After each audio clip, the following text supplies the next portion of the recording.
하나님께서 1955년 10월 2일 전쟁의 상흔이 아직도 곳곳에 남아 있었던 이곳에 교회를 세우셨어요. 그 당시에는 이 주변이 다 공동묘지였다 그러더라고요.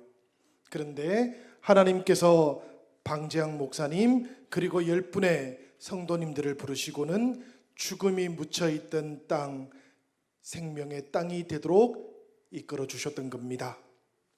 천막교회가 양철교회가 되고 첫 번째 성전과 두 번째 성전이 건축되어 가던 동안 우리들은 하나님의 역사심도 우리가 경험해 볼 수 있었습니다. 방재양 목사님, 박용산 목사님, 오병직 목사님, 유연학 목사님, 그리고 이영무 목사님을 부르신 하나님께서 택함받은 모든 성도들, 여러분들과 함께 부흥을 이루어 주셨고 모든 성도들의 기도와 눈물도 살펴주셨습니다. 그렇게 영신교회는 응답의 집이 되었고 은혜의 집 베데스다가 될 수 있었습니다. 창립 68주년을 맞이하며 이제 우리들은 코로나로 인한 위기의 때를 넘어서 이곳에 교회를 세우셨던 우리 주님의 뜻을 다시 기억해 보려고 합니다. 교회 학교가 450명이 넘었던 때를 한번 기억해 보십시오. 1980년 12월 21일 총동원 주일, 그날도 한번 기억해 보시면 좋겠습니다. 기록을 보면 그날은 우리 장년부가 1074명이 모여서 예배를 드렸다 그럽니다. 사순절 연속으로 이어지고 있던 새벽 기도회와 매일매일 새벽마다 500명이 모여서 새벽 기도를 지키고 있었던 그날도 한번 기억해 보시기를 바랍니다. 숫자를 기억해 달라는 이야기가 아닙니다. 하나님을 향한 우리들의 열심을 한번 기억해 보시자라는 그런 말씀입니다. 주님과 함께 동행했던 우리들의 선교를 한번 기억해 보자라는 그런 뜻이에요. 작고하신 고 박수기 장로님께서는 지금부터 8년 전 우리 영신교회 60주년 교회사 발간을 하면서 내 자손이 티끌같이 되어서 동서남북으로 편만할지며 땅의 모든 족속이 너와 내 자손으로 인하여 복을 받으리라, 이 하나님의 말씀 안에서 우리 영신교회의 미래를 보고 계셨습니다. 야곱에게 주셨던 말씀이었고 장로님께 주셨던 이 꿈이 우리 영신교회의 비전이 되면 좋겠습니다. 사람을 하나님께로 이어주는 교회가 되고 말씀과 삶이 이어지고 사람과 사람, 마을과 마을, 세대와 세대가 아름답게 이어지는 교회, 우리의 깊은 곳에서부터 마음과 마음이 온전하게 이어지는 그 주님의 교회를 이곳에서부터 우리가 아름답게 만들어 가십시다. 성도 여러분, 어떻게 해야 이 비전이 우리 교회의 현실이 되겠습니까? 어떻게 해야 이 비전이 우리들의 현실이 될 수 있겠습니까? 우선은 우리들 모두가 주님을 향하여 떠날 수 있어야 됩니다. 나로부터 떠나서 주님께로 가야 한다라는 그런 뜻이에요. 갈라디아서 1장 10절은 이렇게 기록이 되어 있습니다. 이제 내가 사람들에게 좋게 하랴, 하나님께 좋게 하랴, 사람들에게 기쁨을 구하랴. 내가 지금까지 사람들의 기쁨을 구하였다면 그리스도의 종이 아니니라. 사람들에게 좋게 하랴, 하나님께 좋게 하랴, 이 말씀을 읽으면 모두들 하나님께 좋게 해야지 이렇게들 생각하십니다. 그런데 여러분, 사실 이건 우리들의 착각이고 오해이기도 해요. 왜 그런가 하면 이 말씀 속에 좋게 하랴라는 단어는 페이토라는 단어거든요. 이게 설득하다라는 그런 뜻입니다. 그러니까 바울은 지금 내가 사람을 설득하는 사람입니까? 아니면 하나님을 설득하는 사람입니까? 라고 이렇게 묻고 있었던 것이지요. 여러분, 사도 바울은 사람의 욕심에 따라서 하나님을 설득했던 사람이 아닙니다. 사람이 원하는 것 때문에 하나님을 왜곡시키거나 마음대로 했던 사람도 아니에요. 오히려 그리스도의 복음 안에서 사람을 설득했던 사도가 바로 사도 바울이었던 겁니다. 그러니까 사람들을 설득하랴 하나님을 설득하랴, 이 물음의 정답이 무엇인가 하면 사람들을 설득하는 것이다 라는 그런 이야기예요. 그렇다면 우리말 성경은 왜 이 설득하다라는 말을 좋게 하랴 라고 이렇게 번역을 했을까요? 이것은 그 뒤에 이어지고 있는 사람들에게 기쁨을 구하랴 라는 말 때문이에요. 이 기쁨을 구하랴 라는 말은 아레스케인이라는 말인데요, 아첨하다라는 뜻이에요. 이 아첨하다라는 말하고 좋게 하랴라는 말이 상응한다라고 생각했기 때문에 우리말 성경 번역자들은 이 설득하다라는 말을 좋게 하다라는 말로 번역을 해놓았던 겁니다. 우리가 이 느낌, 이 뉘앙스를 살리지 못했기 때문에 사람에게 좋게 하는 것보다는 하나님께 좋게 하는 것이 더 옳은 것이다, 이렇게 생각을 해버렸던 것이지요. 완전히 뜻을 잘못 이해했던 겁니다.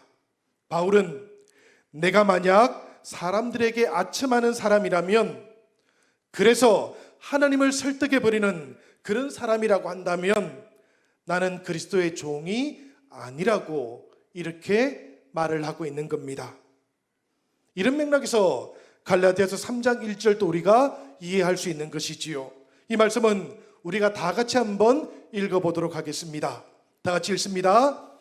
어리석도다 갈라디아 사람들아, 예수 그리스도께서 십자가에 못 박히신 것이 너희 눈앞에 밝히 보이거늘 누가 너희를 꾀드냐. 이 말씀 마지막에 여러분 무엇이라고 기록이 되어 있습니까? 꾀드냐 라고 이렇게 되어 있지 않습니까?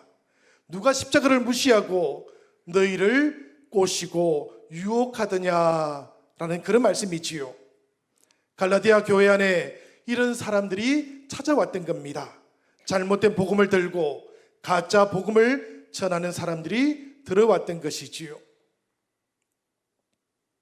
그런데 여러분, 생각을 해보니까 갈라디아 지역 교회들에게만 해당되는 말씀은 아니에요. 오늘 우리가 살아가고 있는 이 시대에도 얼마나 많은 꼬임들이 있는지 모르겠습니다. 예전에도 그러했던 것 같아요. 그렇지만 요즘은 그 성격이 조금 달라졌어요. 무슨 이야기인가 하면 회화동이라든지 신촌 대학가에 있는 현대식 점집들에 대한 이야기입니다. 요즘은 이런 문화들이 가만히 살펴보면 오락처럼 바뀌어 버렸어요. 대중문화처럼 바뀌어 버렸던 것을 우리가 보게 되는 겁니다. 나이 많으신 분들이 찾아가지도 않으셔요. 젊은 사람들이 취미 삼아 찾아가고 재미 삼아 찾아가고 그렇게 시간들을 그곳에서 보내는 것이지요. 교회는 오기 싫고 그런 집들을 방문하는 그런 모습들을 보다 보면 속으로 저 혼자서 얼마나 이게 왜곡된 그런 종교성인가 그런 생각을 할 때도 있습니다. 물론 삶이 고달프기 때문이겠지요. 예기치 못한 일들이 자꾸 일어나기 때문이겠지요. 그렇지만 그렇다고 해서 하나님을 바꾸어서는 아니 되는 겁니다. 무슨 이야기인가 하면 신앙이라는 것하고 미신이라는 것, 이 두 가지를 뒤섞어 버려서는 아니 된다라는 그런 뜻이에요. 물론 여러분, 신앙이라는 것하고 미신, 이 두 가지는 가만히 살펴보면 비슷한 것도 꽤 있어요. 그 중에 하나가 무엇인가 하면 초월적인 실제를 인정한다는 겁니다. 그리고 두 번째는 뭔가 하니까 그 실제가 가지고 있는 능력도 믿는다는 거예요. 그렇지만 차이가 있습니다, 여러분. 아주 중요한 차이가 있어요. 신앙과 미신은 초월적인 실제, 하나님과 나 자신을 연결하는 방식이 달라요. 여러분, 저를 한번 따라해 보시기를 바랍니다. 신앙과 미신은 하나님과 나를 연결하는 방식이 다릅니다. 미신은 어떻게 합니까, 여러분? 미신은 나의 행복을 위해서 하나님을 바꾸어 버려요. 나는 어떤 것도 달라지지 않아도 됩니다. 왜 그렇습니까? 부정만 있으면 되거든요. 이게 미신인 거예요. 신앙은 어떻습니까, 여러분? 신앙은 정반대지요. 신앙은 하나님의 뜻을 따라서 내가 달라져야 되는 겁니다. 내가 달라지는 것, 익숙한 나, 옛날의 나로부터 떠나는 것, 이것이 있어야 신앙이라고 부르는 것이지요. 오늘 우리가 읽었던 말씀을 보면 이 말씀 속에는 아브라함이 계속해서 등장하고 있어요. 아브라함이 왜 등장하는가 하면 아브라함이 바로 이 신앙, 이 신앙의 본질을 살았던 사람이었기 때문입니다. 하나님께서 떠나라 하실 때 아브라함은 전후 좌우를 평가하지 않고 떠납니다. 공동체를 벗어나면 여러분 한번 생각을 해보셔요. 생명에 대한 아무런 보장할 수 있는 장치가 하나도 없는데, 그런데도 불구하고 아브라함은 떠나라 하시는 하나님의 말씀을 듣고는 그 자리를 떠나는 것이지요. 그냥 장소만 떠났겠습니까? 관계들을 떠났던 것이고요. 좀 더 엄밀하게 살펴보면 자신의 옛 모습으로부터도 떠나고 있었던 것입니다. 이런 떠남이 있었기 때문에 아브라함은 하나님을 만날 수 있게 되었던 것이지요. 백세가 되어주신 아들을 바치라 하였을 때 아브라함 이것도 그대로 순종을 합니다. 생각해 보면 이것은 모험이었지 않습니까?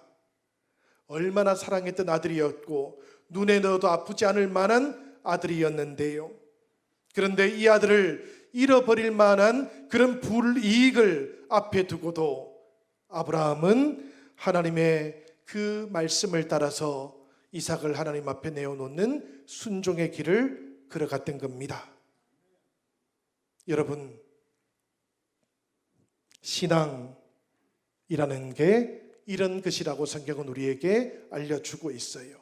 물론 하나님께서는 이삭을 해칠 생각이 없으셨습니다. 그러나 아브라함의 마음은 알고 싶으셨던 것이지요.